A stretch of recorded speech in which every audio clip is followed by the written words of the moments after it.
Joining me now from Phoenix, Arizona, founder and president of Turning Point USA and host of the Charlie Kirk Show, Charlie Kirk. Charlie, it's great to see you.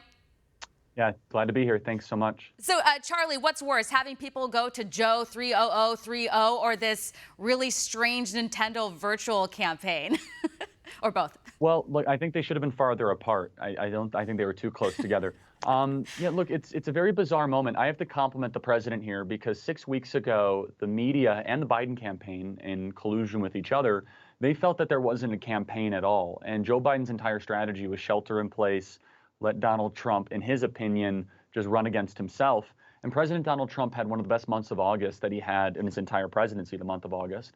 And the poll numbers internally and publicly, as we've been told by many different reports, have now basically all within the margin of error. The enthusiasm is definitely in the president's favor. And now Joe Biden is forced to campaign. And now we actually see him having to go in front of the American people unscripted. And people start to see that this guy's not capable of becoming president of the United States. I mean, he'll fall asleep halfway through a meeting with Xi Jinping. Not exactly someone that you want to be negotiating the next NAFTA or, important international trade deals, let alone military arrangements or agreements with other countries. And so, look, the race now has really become Trump versus Biden, where in mid-July and early August, this was a referendum on President Trump, which is very hard to win referendums. It just is. It's a lot easier to get people upset with just a singular person in charge than actually break it into a binary decision. And now that it's really a race, it really, I think, favors the president.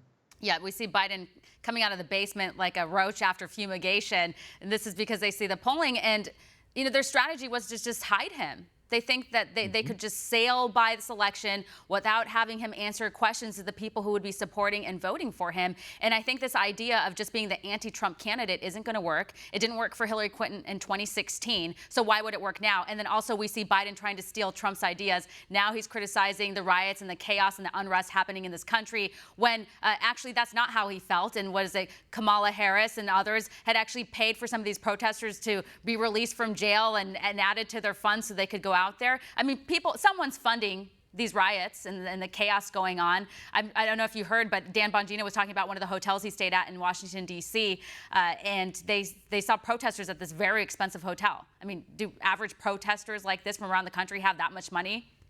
Probably not. To go protest? It's definitely being subsidized. Yeah, and also, I mean, as you mentioned, the Biden campaign staff bailed out many of these terrorists in Minnesota through the Minnesota Freedom Fund, and Senator Harris, before she became the vice presidential nominee, was promoting it, was promoting the fund to help raise money to get these insurrectionists out of jail.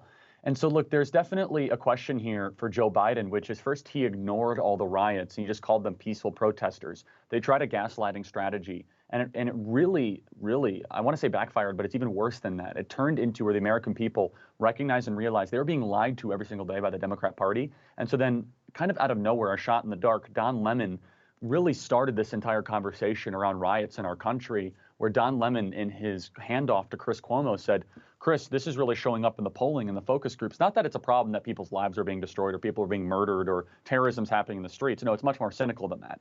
This is showing up in the polling, Chris. Don't you understand? This is resonating. And then out of nowhere, this was reposted many, many times. And all the Democrats in the media over this last weekend were forced to actually get a message around the riots, where now they're saying it's all Trump's fault. I said, I thought they're peaceful protests. You've been calling them peaceful protests for the last couple months. Yeah. And so now middle-class voters are saying, wait a second, you first said they don't exist. Now they're Trump's fault, even though it's all Democrats. And President Trump has tried to bring in the National Guard to actually solve these issues. And that's why I love the president's visit to Kenosha, because when the president visited Kenosha, it was a victory lap. It was, I brought in the National Guard. We saved innocent homes from being destroyed and businesses. But also look what happened when Joe Biden supporters are allowed to destroy your country. And so that's, in a lot of different ways, this is a losing issue for Joe Biden. And if you kind of look at if someone's going to win an election or not, you want to be talking about the issues you want to be talking about. Joe Biden does not want to be talking about arson, looting, crime, or disorder. He is on defense. President Trump is the best offensive player in American political history, where he makes the opposition contest for the issues that he is very strong on, and one of those being law and order and living quiet and peaceable lives, something that Joe Biden and his rioting base does not believe in. Want to see more videos like this? Click on the link below and subscribe to One America News on YouTube, and call your cable provider and kindly demand that One America News is added to your lineup. Call and subscribe today.